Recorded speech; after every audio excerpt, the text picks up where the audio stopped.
How to download songs on Audiomack.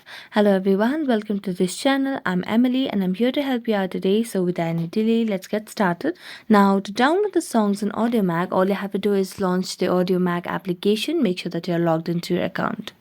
Now after logging into your account, you'll be landed on the homepage of the Audiomack application on your device. Now as you can see, there are different songs available over here. Now for example, if I like this song over here by Rema, I'm just going to go back and tap on the three dotted lines over here. So just tap on three dotted lines, and as you tap on those three dotted lines, you can see the option of download.